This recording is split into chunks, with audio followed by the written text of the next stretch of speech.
I'm adopted, and my biological mother was 17, and so was my biological father.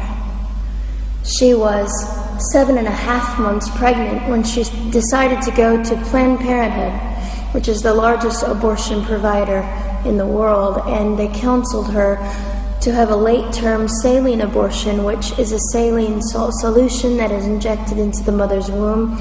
The baby gulps that solution, it burns the baby inside and out, and then she is to deliver a dead baby within 24 hours. And to everyone's great shock and surprise, I didn't arrive dead but alive on April the 6th, 1977, in a Los Angeles County abortion clinic. What's fantastic about this, about the perfect timing of my arrival, is that the abortionist was not on duty yet. So he wasn't even given the opportunity to continue on with his plan for my life, which was death. And I know that I am in a government building, and a beautiful one it is, and I love your country as well as my own. But I know in the age that we live in, it is not at all politically correct to say the name of Jesus Christ in places like this. To bring him into these sorts of meetings, because his name can make people so terribly uncomfortable. But I didn't survive so I could make everyone comfortable. I survived so I could stir things up a bit. And I have a great time doing it.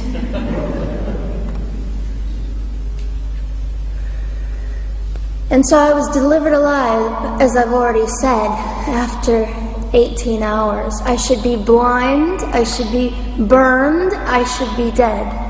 And yet I'm not. You know what is fantastic vindication is the fact that the abortionist had to sign my birth certificate. So I know who he is.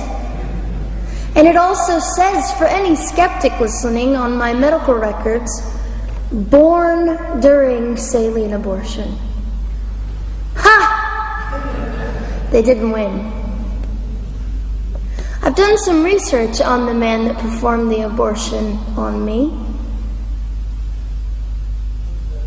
And his clinics are the largest chain of clinics in the United States of America, and they gross $70 million a year. I read a quote from him at some point several years ago, and he said, "I have aborted over 1 million babies, and I consider it my passion." I tell you these things because, listen, ladies and gentlemen, we are in an interesting battle, whether we realize it or not, in this world. It is a battle between life and death. What side are you on?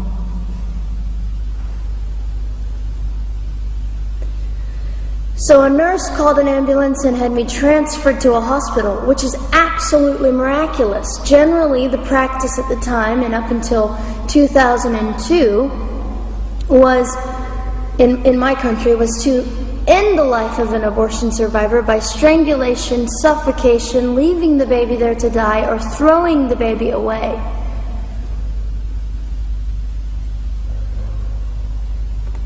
But on August the 5th, 2002, my extraordinary President Bush signed into law the Born Alive Infants Protection Act to prevent that from occurring anymore. You see, we're playing for keeps. We're playing I'm hoping to be hated by the time that I die, so that I can feel God about me and understand what it was to be hated. He was hated. Christ was hated. And not that I look forward to being hated, but I know along my journey, I know I'm already hated because I declare life. I say, you didn't get me. The silent Holocaust didn't win over me. And my mission, ladies and gentlemen, among many things, is this: to infuse humanity into a debate that we have just compartmentalized and set on a shelf and said it is an issue. We have removed our emotions. We are becoming harder. Do you really want that? How much are you willing to take, and how much are you willing to risk to speak the truth in love and graciousness and stand up and at least be willing to be hated? Or at the end of the day, is it all about you or me? And so, after that, I was placed in an emergency foster care home where they decided they didn't like me very well, and as I'm fond of saying, I don't know how you could not adore me right from the start. What is wrong with these people? But they didn't. You see, I've been hated since conception by so many, and loved by so many more, but most especially by God. I'm His girl. You don't mess with God's girl. I got a sign on my forehead that says, you better be nice to me because my Father runs the world.